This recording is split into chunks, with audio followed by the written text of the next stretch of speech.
Hello, beautiful souls. This is Sanvi Sharma. I welcome you all to my YouTube channel Soulful Journey. आज मैं आप लोगों के लिए जनरलाइज टैरो रीडिंग लेकर आई हूँ। कभी कभी साइलेंस जो होता है ना, वो आवाज से ज्यादा बोलता है। आप नोटिस कर रहे हैं, जो इंसान पहले हर बात आपसे शेयर करते थे, आज वही चुप है। मैसेजेस कम हो गए हैं, कॉल्स अवॉइड हो रही हैं और आपके दिल में सिर्फ एक ही सवाल घूम रहा है, ये खामोशी किस तरफ इशारा कर रही है? क्या ये साइलेंस दूरी का सिग्नल है या फिर कोई ऐसा बोझ जो वो आपसे छुपा रहे हैं? क्या ये चुप रहना उनके बदलती फीलिंग्स का साइन है या फिर वो आपको हर्ट ना करने के लिए खुद को रोक रहे हैं? आज की रीडिंग में हम सिर्फ कार्ड्स नहीं देखेंगे, हम इस साइलेंस के पीछे छुपे इमोशंस को समझने की कोशिश करेंगे, क्योंकि हर खामोशी का मतलब एंड नहीं होता। कभी कभी ये किसी गहरी लड़ाई का साइन होता जो वो अकेले लड़ रहे होते हैं। तो अगर आप भी इस साइलेंस को फील कर रहे हैं तो वीडियो को एंड तक जरूर देखिएगा। शायद आपको वो जवाब मिल जाए जो आपका दिल बहुत वक्त से पूछ रहा है। आज की रीडिंग का टॉपिक है कि आपके पार्टनर की खामोशी किस तरफ इशारा कर रही है। आज की जो ये रीडिंग है, ये एक जनरलाइज रीडिंग है। बहुत सारी एनर्जीज निकल कर आएंगी। जो भी एनर्जीज आपके साथ रेजोनेट करेंगी, आप उन्हीं एनर्जीज को पिक कीजिएगा, बाकी एनर्जीज आप दूसरों के लिए रहने दीजिएगा। आप मेल हैं, फीमेल हैं, मैरिड हैं, अनमैरिड हैं, डिवोर्स्ड हैं, एक्स्ट्रा मैरिटल अफेयर में है, लॉन्ग डिस्टेंस रिलेशनशिप में है या फिर किसी कॉम्प्लिकेटेड रिलेशनशिप में है, आज की रीडिंग डेफिनेटली आपके साथ रेजोनेट होगी। आज की रीडिंग में मैं किसी भी पर्टिकुलर ज़ोडिक साइन का नाम नहीं लूंगी, क्योंकि ये रीडिंग सभी ज़ोडिक साइंस के लिए है, सभी राशियों के लिए है। यहाँ पर जो कार्ड्स निकल कर आए हैं वो है 10 of coins, 2 of cups, 9 of swords, princess of swords, king of cups, 8 of wands, S of swords, 6 of wands, justice, 3 of wands and bottom of the deck पर 2 ऑफ वैंड्स का कार्ड है यहाँ पर। तो आइए जानते हैं कार्ड्स क्या कहते हैं। पहला कार्ड है 2 ऑफ कप्स का कार्ड है। इस कार्ड को देखकर सबसे पहले फीलिंग जो आती है वो है कनेक्शन। ये कार्ड कह रहा है कि आप और आपके पार्टनर के बीच जो बॉन्ड है वो सिर्फ आदत का नहीं है, बल्कि दिल से जुड़ा हुआ रिश्ता है। अभी जो उनकी खामोशी है, उससे ये मत समझिए कि उनके इमोशंस खत्म हो गए हैं। सच तो ये है कि आपके पार्टनर अब अपने इमोशंस को दबाना नहीं चाहते। काफी वक्त से वो सिर्फ सिचुएशन को संभालने के लिए चुप रहे, लेकिन अब उन्हें खुद महसूस हो रहा है कि अगर इमोशंस को और सप्रेस किया तो अंदर ही अंदर वो टूट जाएंगे। 2 ऑफ कप्स ये बताता है कि आपके पार्टनर अब धीरे धीरे अपने दिल की बातें समझ रहे हैं। उन्हें क्लियर हो रहा है कि आप उनके लिए क्या मायने रखते हैं। इस साइलेंस के पीछे कंफ्यूजन नहीं, बल्कि क्लैरिटी बन रही है। वो ये जान गए हैं कि ये रिश्ता उनके लिए सेफ स्पेस है, जहां वो अपनी असली फीलिंग्स के साथ आ सकते हैं। इसलिए अब वो बिना सोचे समझे रिएक्ट नहीं करना चाहते। वो चाहते हैं कि जब भी आपसे बात हो, वो पूरी सच्चाई और पूरे दिल के साथ हो। इस कार्ड की एनर्जी ये भी कह रही है कि आपके पार्टनर को ये एहसास होने लगा है कि अगर उन्होंने अब भी कोई स्टेप नहीं लिया तो ये रिश्ता उनके हाथ से निकल सकता है। इसी रियलाइजेशन ने उन्हें प्लानिंग मोड में डाल दिया है। ये खामोशी एक इमोशनल पॉज है, जिसमें वो अपने पास्ट डिसीजंस को याद कर रहे हैं। उन्हें याद आ रहा है कि पहले जब भी उन्होंने जल्दबाजी में कोई डिसीजन लिया, उसका नुकसान उन्हें ही हुआ। इसलिए वो संभल कर चलना चाहते हैं। ये कार्ड क्लियरली दिखा रहा है कि आपके पार्टनर आपके लिए स्टैंड लेना चाहते हैं, लेकिन इस बार बिना गलती के। उनकी खामोशी का मतलब दूरी नहीं है, बल्कि एक बैलेंस चॉइस बनाने का प्रोसेस है। दिल और दिमाग को एक साथ चलाने की कोशिश चल रही है। ओके, सो उनकी खामोशी का गलत मतलब आपको नहीं निकालना चाहिए। The next card is three of wands का कार्ड है। जब मैं थ्री ऑफ वैंड्स को देख रही हूं तो यहां मुझे प्लानिंग और फ्यूचर विजन की एनर्जी दिख रही है। ये कार्ड बिल्कुल सीधा कह रहा है कि आपके पार्टनर इस वक्त एक्शन लेने से पहले हर एंगल से सोच रहे हैं।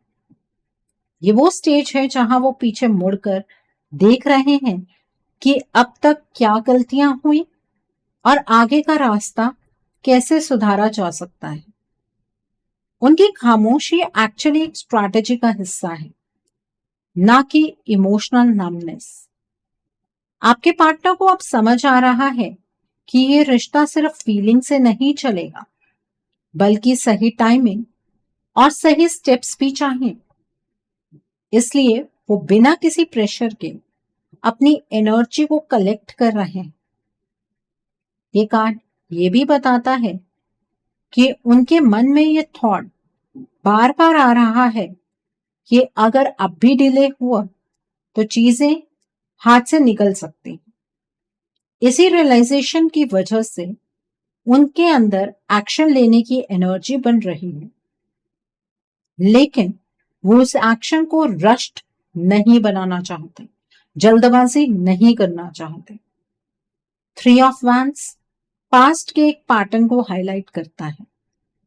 पहले भी जब उन्होंने जल्दी में डिसीजन लिया, बिना पूरी सिचुएशन समझे, तो उसका रिजल्ट उनके फेवर में नहीं गई। अब वो उसी गलती को रिपीट नहीं करना चाहते, इसलिए अब वो प्लानिंग के साथ आना चाहते हैं, एक सॉलिड बेस के साथ। उनके लिए ये सिर्फ एक कन्वर्सेशन नहीं है, बल्कि फ्यूचर की डायरेक्शन डिसाइड करने वाला मोमेंट है।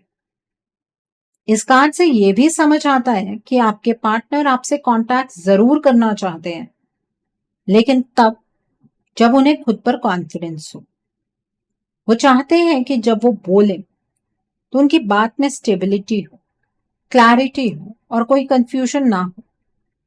ये खामोशी एक्चुअली उनके लिए एक प्रिपरेशन फेज है। थ्री ऑफ वैंड्स ये कह रहा है कि आपके पार्टनर अपनी फीलिंग से भाग नहीं रहे, बल्कि उन्हें सही जगह रख रहे हैं। वो जानते हैं कि ये रिश्ता उनके लिए इंपॉर्टेंट है और इसीलिए वो हर कदम सोच समझकर उठाना चाहते हैं। ये साइलेंस एक ब्रिज है जहां से वो फ्यूचर की तरफ देख रहे हैं। Okay, so the next card over here is ten of coins का कार्ड है। टेन ऑफ कॉइंस जब आता है तो ये कार्ड सिर्फ स्टेबिलिटी नहीं, बल्कि लॉन्ग टर्म सोच की बात करता है। इस कार्ड के थ्रू मुझे क्लियर दिखता है कि आपके पार्टनर इस वक्त सिर्फ प्रेजेंट सिचुएशन के बारे में नहीं सोच रहे, बल्कि फ्यूचर को भी अपने दिल में रखकर चल रहे हैं।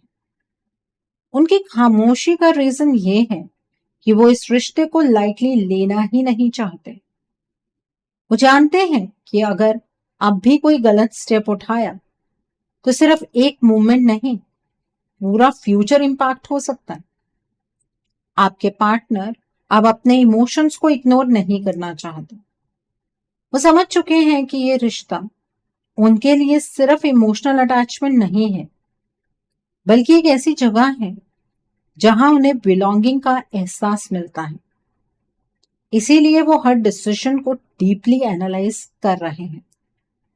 टेन ऑफ कॉइंस ये बताता है कि उनके मन में ये थॉट बार बार आ रहा है कि अगर उन्होंने अब भी स्टैंड नहीं लिया तो ये रिश्ता उनके हाथ से फिसल सकता है।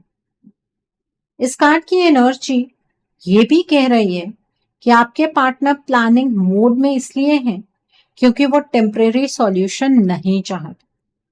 वो चाहते हैं कि जब वो आपसे बात करें तो वो सिर्फ एक प्रॉमिस ना हो, बल्कि एक रिस्पॉन्सिबिलिटी हो।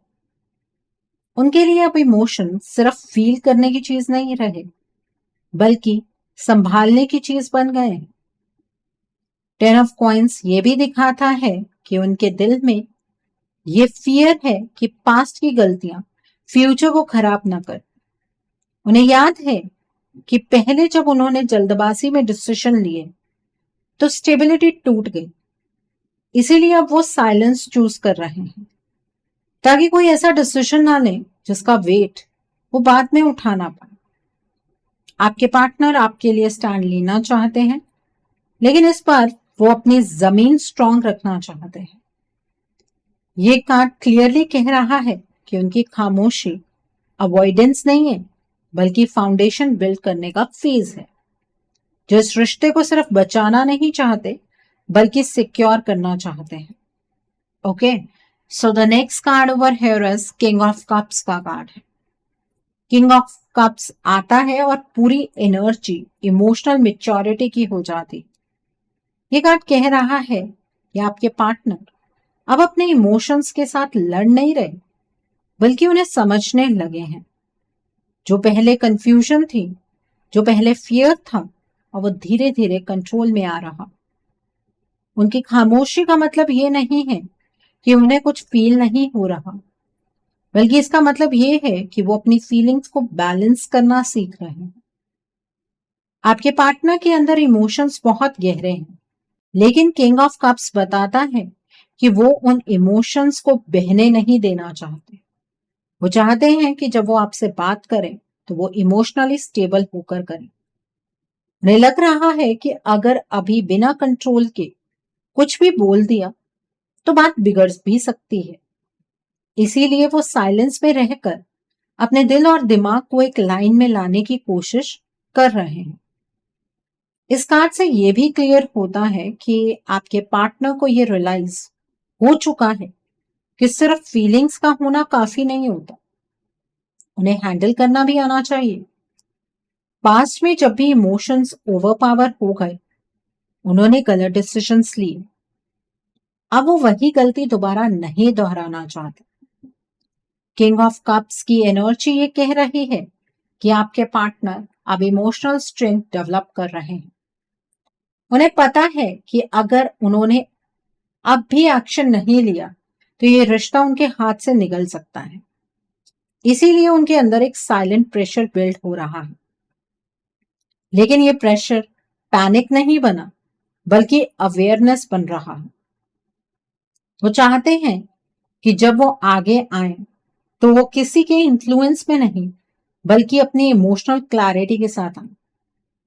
किंग ऑफ कप्स ये भी बताता है कि आपके पार्टनर आपके लिए इमोशनली स्टैंड लेना चाहते हैं। वो सिर्फ वर्ड्स नहीं, बल्कि इमोशनल सेफ्टी देना चाहते हैं। उनकी खामोशी एक इमोशनल ट्रेनिंग फेज है, जहां वो खुद को रेडी कर रहे हैं ताकि जब वो बोले तो पूरे कंट्रोल और सिंसेरिटी के साथ बोले। तो इस एनर्जी को आपको क्लेम करना नहीं भूलना चाहिए।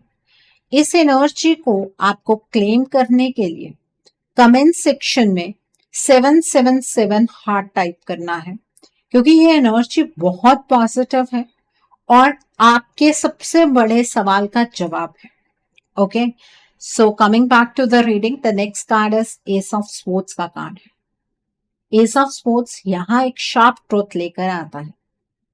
ये कार्ड बताता है कि सिचुएशन जितने सिंपल दिख रही है, असल में उतनी है नहीं। आपके पार्टनर की खामोशी को अब थर्ड पार्टी भी नोटिस कर रही है। ये थर्ड पार्टी समझ चुकी है कि आपके पार्टनर कुछ चीजें उससे हाइड कर रहे हैं। उनका कम बोलना, इमोशनल डिस्टेंस रखना, ये सब सिग्नल्स इस थर्ड पार्टी को क्लियरली दिख रहे हैं। इसीलिए अब थर्ड पार्टी के दिमाग में अलर्ट मोड ऑन हो चुका है। एस ऑफ स्पोर्ट्स ये भी दिखाता है कि आपके पार्टनर सच को समझ रहे हैं। वो क्लैरिटी की तरफ बढ़ रहे हैं और इसी क्लैरिटी की वजह से वो और ज्यादा चुप हो गए। वो जानते हैं कि अगर अब कुछ गलत बोल दिया तो पूरा प्लान फेल हो सकता है, लेकिन ये क्लैरिटी थर्ड पार्टी को पसंद नहीं आ रही। ये थर्ड पार्टी चाहती है कि आपके पार्टनर कंफ्यूज्ड रहें, साइलेंट रहें और डिसीजन ना लें। इस कार्ड के साथ कुछ एक्सटर्नल इन्फ्लुएंस भी दिखता है। थर्ड पार्टी ने डिसाइड कर लिया है कि वो आपके पार्टनर की लाइफ का कंट्रोल अपने हाथ में रखेगी। तो इस कार्ड के साथ डार्क एनर्जी का इन्फ्लुएंस भी दिख रहा है। थर्ड पार्टी ने ऑलरेडी डिसाइड कर लिया है कि आने वाले न्यू मून पर वो दोबारा से एनर्जेटिक ट्रैप क्रिएट करेगी। Dark energy, black magic, spell work, magic dust के थ्रू वो आपके पार्टनर के माइंड को क्लाउड करना चाहती है। उसका फोकस ये है कि आपके पार्टनर की क्लैरिटी टूट जाए और वो अपनी खामोशी तोड़ ना पाए। एस ऑफ स्वॉर्ड्स वार्निंग देता है कि ये बैटल सिर्फ इमोशंस की नहीं है बल्कि एनर्जी की भी है। आपके पार्टनर सच देख रहे हैं लेकिन उनके अराउंड मैनिपुलेशन का प्रेशर बढ़ रहा है। ये साइलेंस उनका डिफेंस है, पर थर्ड पार्टी से अपने फेवर में यूज करना चाहती है। Okay, so the next card is 9 of swords का कार्ड। 9 ऑफ स्वॉर्ड्स जब आता है तो ये कार्ड मेंटल प्रेशर और फियर को दिखाता है। यहां मुझे क्लियरली दिख रहा है कि थर्ड पार्टी के एक्शंस का इफेक्ट आपके पार्टनर के माइंड पर पड़ना शुरू हो जाएगा। वो रातों को ओवरथिंक करने लगेंगे, बार बार एक ही सोच में डूबे रहेंगे। उन्हें ऐसा लगता रहेगा कि उन्होंने गलत वक्त पर कुछ कह दिया तो सब बिगड़ जाएगा। और ये फियर नेचुरल नहीं होगा बल्कि एक्सटर्नल इन्फ्लुएंस से ट्रिगर किया जाएगा। थर्ड पार्टी को पता है कि आपके पार्टनर प्लानिंग मोड में है, इसीलिए वो चाहती है कि ये प्लानिंग एंजाइटी में बदल जाए। नो मून पर डार्क एनर्जी, ब्लैक मैजिक और स्पेल वर्क के थ्रू वो आपके पार्टनर के दिमाग में कंफ्यूजन और गिल्ट डालने की पूरी कोशिश करेगी। ये आप दोनों के रिश्ते का पहला साइकिल ऑफ एलिमिनेशन होगा जिसमें आप दोनों के बीच मिसअंडरस्टैंडिंग को चैनलाइज किया जाए। 9 ऑफ स्वॉर्ड्स ये भी बताता है कि आपके पार्टनर खुद के अगेंस्ट खड़े हो रहे हैं। आने वाले वक्त में वो अपने ही थॉट से फाइट कर रहे होंगे। थर्ड पार्टी का एम ये है कि उनकी खामोशी टूट जाए, लेकिन क्लैरिटी के साथ नहीं बल्कि फियर के साथ। ये थर्ड पार्टी चाहती है कि आपके पार्टनर डिसीजन लेने से और ज्यादा डरे। इस कार्ड में एक वार्निंग भी है। होली के आसपास final cycle of elimination channelize होगा जिससे कि आप अपने पार्टनर की जिंदगी से हमेशा के लिए बाहर निकल जाएंगे। अगर तब तक अगर आप सिर्फ वेट करते रहे तो आपका रिश्ता हमेशा के लिए खत्म हो जाएगा। ये वक्त सिर्फ देखने का नहीं है, समझने का है। 9 ऑफ स्वॉर्ड्स कह रहा है कि साइलेंस के पीछे सिर्फ इमोशंस नहीं, एक एनर्जेटिक वॉर चल रही है। अब आप ये सोच रहे होंगे तो मैम हम क्या करें, हम इस साइकिल ऑफ एलिमिनेशन को कैसे रोकें? देखिए, अगर आपको लग रहा है कि आप बातों से इस थर्ड पार्टी को रोक लेंगे, अपने पार्टनर को सच बता देंगे और चीजें आपकी फेवर में आ जाएंगी, तो ऐसा कुछ भी नहीं होने वाला है। प्लीज इस बात को समझिए, ठीक है? आप अपने पार्टनर को कुछ नहीं समझा सकते हैं। आपको अपने पार्टनर के लिए, इस रिश्ते के लिए स्टैंड लेना होगा। आपको अपने रिलेशनशिप के लिए एक रीडिंग बुक करनी होगी। रीडिंग में आप ब्लॉकेजेस को जानिए, अकॉर्डिंगली आप हीलिंग का प्रोसेस या फिर रेमेडी गो थ्रू कर सकते हैं ब्लॉकेजेस को जान। रीडिंग लेना जरूरी है क्योंकि तभी ब्लॉकेजेस की इंटेंसिटी पता लगती है। अगर आप मेरे साथ ये रीडिंग बुक करना चाहते हैं तो मेरे व्हाट्सएप के थ्रू या फिर मेरी ईमेल आईडी के थ्रू आप ये रीडिंग बुक कर सकते हैं। मेरा व्हाट्सएप नंबर और ईमेल आईडी स्क्रीन पर फ्लैश हो।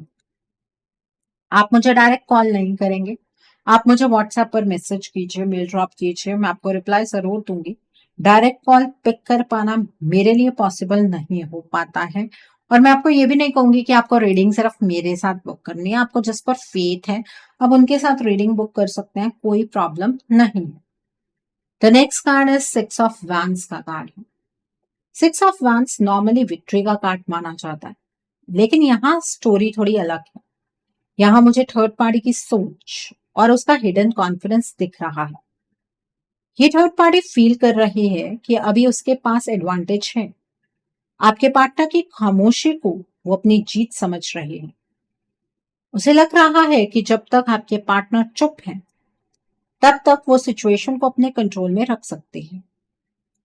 ये थर्ड पार्टी क्लियरली नोटिस कर रही है कि आपके पार्टनर उससे पूरी सच्चाई नहीं बता रहे हैं। कुछ बातें, कुछ प्लान्स, कुछ इमोशंस वो हाइड कर रहे हैं। इसी बात ने थर्ड पार्टी को और ज्यादा अलर्ट कर दिया है।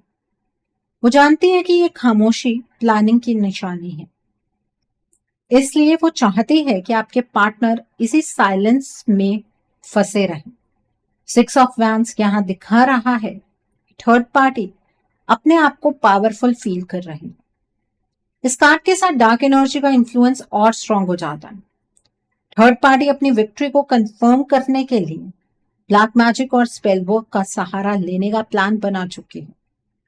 उसका मानना है कि अगर आपके पार्टनर की खामोशी को और लंबा किया जा सके तो आप दोनों के बीच डिस्टेंस ऑटोमेटिकली बढ़ता जाएगा। ये उसके लिए फर्स्ट साइकिल ऑफ एलिमिनेशन को स्ट्रांग करने का तरीका है। 6 ऑफ वैंड्स वार्निंग देता है कि थर्ड पार्टी को लग रहा है कि वो जीत रही है, लेकिन ये जीत एक्चुअली इल्यूजन पर बेस्ड है। आपके पार्टनर के अंदर अभी भी एक्शन लेने की चिंगारी है, लेकिन जब तक वो साइलेंस में है, थर्ड पार्टी सिचुएशन को अपनी ट्रॉफी बनाकर घूम रही है। ये कार्ड कह रहा है कि खामोशी को आप कमजोर मत समझिए, लेकिन ये भी समझिए कि इसका मिसयूज हो रहा है। Okay, so the next card over here is princess of swords का कार्ड है। प्रिंसेस ऑफ स्वॉर्ड्स यहाँ ऑब्जर्वेशन ऑफ और शार्प अवेयरनेस का कार्ड बनकर आता है। ये थर्ड पार्टी हर छोटे मूवमेंट पर नजर रखे हुए है। आपके पार्टनर का टोन, उनका बिहेवियर, उनकी खामोशी, सब कुछ एनालाइज किया जा रहा है। ये थर्ड पार्टी इमोशनली नहीं बल्कि स्ट्रैटेजी के बेसिस पर काम कर रही है। वो वर्ड से ज्यादा एनर्जी पर फोकस कर रही है। इस कार्ड से ये क्लियर होता है कि थर्ड पार्टी जानती है कि आपके पार्टनर सच बोलने के करीब आ रहे हैं। इसीलिए वो चाहती है कि उनकी खामोशी कभी क्लैरिटी में बदले ही ना। प्रिंसेस ऑफ स्वॉर्ड्स यहाँ मैनिपुलेशन का सिंबल बन जाता है। थर्ड पार्टी बार बार ऐसी सिचुएशन क्रिएट कर रही है जहां आपके पार्टनर कंफ्यूज हो जाएं, अपनी बात कहने से पहले ही रुक जाएं। नो मून पर डार्क एनर्जी, ब्लैक मैजिक और स्पेल वर्क के थ्रू वो आपके पार्टनर के थॉट्स को स्कैटर करने की कोशिश करेगी। उसका एम ये है कि आपके पार्टनर बोलना चाहे भी तो उनके वर्ड्स उलझे हुए हों। ये एक सेकेंड लेयर है एलिमिनेशन की, जो धीरे धीरे आप दोनों को एक दूसरे से अलग कर देगी। प्रिंसेस ऑफ स्वॉर्ड्स एक और बात बताता है, ये थर्ड पार्टी चाहती है कि आप सिर्फ वेट करते रहें। उसे लगता है कि आपका पेशेंस ही उसका वेपन बन जाएगा। जब तक आप एक्शन में नहीं आएंगे, तब तक वो साइलेंटली अपना ट्रैप और गहरा करती रहे। ये कार्ड एक क्लियर मैसेज देता है, खामोशी सिर्फ आपके पार्टनर की नहीं है, कोई और भी इसे कंट्रोल कर रहा है। किसी और के लिए भी ये सबसे बड़ी एडवांटेज है। Okay, so the next card over here is 2 of wands का कार्ड है। 2 ऑफ वैंड्स यहाँ एक डिसीजन पॉइंट दिखा रहा है। आप इस वक्त सिर्फ सोचने और वेट करने के मोड में नहीं रह सकते। ये कार्ड कह रहा है कि आपके पास चॉइस है, लेकिन टाइम लिमिटेड है। आपके पार्टनर खुद के लेवल पर फाइट नहीं कर पा रहे हैं।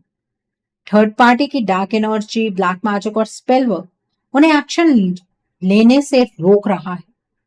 इसलिए आपको समझना होगा कि सिर्फ उनसे एक्सपेक्टेशन रखना काफी नहीं है। 2 ऑफ वैंड्स ये भी बताता है कि अगर आप अब भी सिर्फ ये सोचते रहे कि वो खुद आएंगे, खुद सब ठीक करेंगे, तो ये रिश्ता धीरे धीरे आपके हाथ से निकल जाएगा। आपके पास वक्त सिर्फ होली तक का है, उसके बाद एनर्जी की डायरेक्शन चेंज हो जाएगी, जो कि इरिवर्सिबल डायरेक्शन होगी। ये कार्ड कह रहा है कि इनिशिएटिव लेना जरूरी है। आपको अपने लेवल पर अपने पार्टनर को डार्क एनर्जी के ट्रैप से बाहर निकालना होगा। वेट करना सॉल्यूशन नहीं है, चॉइस आपके हाथ में ही है। ये मत कहिए कि हम क्या कर सकते हैं, चॉइस आपके हाथ में है। The next card is justice का कार्ड। जस्टिस कार्ड यहाँ कार्मिक बैलेंस की बात करता है। यूनिवर्स आपको बार बार सिग्नल्स दे रहे हैं, लेकिन अब टेस्ट का वक्त है। ये कार्ड कह रहा है कि अगर आपने सच देखकर भी आंखें बंद रखी तो बाद में सिर्फ रिग्रेट बचेगा।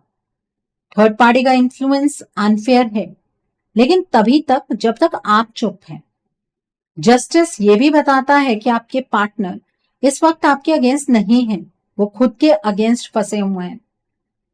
डार्क एनर्जी, ब्लैक मैजिक और स्पेल वर्क उनकी क्लैरिटी को डिस्टर्ब कर रहे हैं, लेकिन यूनिवर्स तब मदद करते हैं जब आप खुद स्टेप लेते हैं। सिर्फ इमोशंस पे रहना काफी नहीं, एक्शंस भी चाहिए। अगर आपने अब भी डिले किया तो इम्बैलेंस और बढ़ेगा। होली के आसपास final cycle of elimination channelize हो जाएगा। ये कार्ड क्लियरली कह रहा है जो सही है उसके लिए खड़ा होना पड़ेगा। अगर आपने अपनी पावर इग्नोर की तो लाइफ भर का काश साथ रह जाएगा। The next card over here is eight of wands का कार्ड है। एट ऑफ वैंड्स स्पीड और अर्जेंसी का कार्ड है। अब धीरे चलने का टाइम नहीं है। ये कार्ड कह रहा है कि एनर्जी ऑलरेडी मूव कर रही है, बस क्वेश्चन ये है कि किस डायरेक्शन में। थर्ड पार्टी होली के टाइम जो final cycle of elimination channelize करने वाली है, उसके बाद आप चाह कर भी अपने पार्टनर की जिंदगी में वापस नहीं आ पाएंगे। Dark energy, black magic, spell work peak पर हो जाएगा, इसलिए अब डिले डेंजरस है। एट ऑफ वैंड्स ये भी बताता है कि अगर आप सही वक्त पर एक्शन लेते हैं तो चीजें फास्ट शिफ्ट हो सकती हैं। आपके पार्टनर के लिए क्लैरिटी वापस आ सकती, लेकिन सिर्फ तब जब आप यूनिवर्स के सिग्नल्स को सीरियसली लेंगे। ये कार्ड कह रहा है कि वेट करना अब चॉइस नहीं है, बल्कि रिस्क बन चुका है। यूनिवर्स आपको बार बार गाइड कर रहे हैं, साइंस दिखा रहे हैं, सिचुएशंस रिपीट कर रहे हैं। अगर आपने इस गाइडेंस को इग्नोर किया तो पूरी लाइफ सिर्फ रिग्रेट में रह जाएगी। अब डिसीजन लेना होगा। टाइम कम है, लेकिन पावर अभी भी आप ही के हाथ में है। अब आप सबसे इंपॉर्टेंट बात समझ लीजिए कि आप कमजोर नहीं हैं। अगर आप यहां तक सुन पा रहे हैं, इसका मतलब यूनिवर्स आपको ऑलरेडी जगाने की कोशिश कर रहे हैं। डार्क एनर्जी, ब्लैक मैजिक और स्पेल वर्क तब तक स्ट्रांग रहता है जब तक सिर्फ इंसान वेट करता रहता है। जिस दिन आप अपनी पावर को एक्सेप्ट कर लेते हैं और इन चीजों से फाइट बैक करना शुरू करते हैं तो चीजें रिवर्स हो सकती हैं, लेकिन सही वक्त पर फाइट बैक करना होता है। ये नहीं कि जब सब इरिवर्सिबल हो जाए उसके बाद आप सोचे कि नहीं अब फाइट बैक करना है, उसका कोई फायदा नहीं होता है। ओके, सो मर्जी आपकी है, रिश्ता आपका, आपको क्या करना है आप डिसाइड कर लीजिए। सो आई थिंक आज की रीडिंग से आपको बहुत सारी चीजों को लेकर क्लैरिटी मिली होगी। नीचे मुझे कमेंट सेक्शन में जरूर बताइएगा ये रीडिंग आपको कैसी लगी। वीडियो पसंद आई है तो लाइक करना मत भूलिएगा। अपने नियर एंड डियर वंस के साथ शेयर जरूर कीजिएगा। हो सकता है किसी को अपनी लाइफ को लेकर, अपने रिलेशनशिप को लेकर कुछ क्लैरिटी मिल सके, so do share my video also. अगर आप मेरी रीडिंग से इन्फ्लुएंस्ड हैं और किसी पर्सनलाइज प्रॉब्लम का सॉल्यूशन मुझसे चाहते हैं तो आप अपनी पर्सनलाइज रीडिंग मेरे साथ बुक कर सकते हैं। ये बुकिंग आप मेरे व्हाट्सएप के थ्रू या फिर मेरी ईमेल आईडी के थ्रू बुक कर सकते हैं। मेरा व्हाट्सएप नंबर और ईमेल आईडी स्क्रीन पर फ्लैश होंगे। जिन लोगों ने अभी तक मेरे चैनल को सब्सक्राइब नहीं किया है, आप प्लीज मेरे चैनल को सब्सक्राइब कर लीजिए और बेल आइकन को प्रेस करना मत भूलिएगा, जिससे कि आपको नए नए वीडियोस की नोटिफिकेशन मिलती रहे। So thanks for watching, see you soon.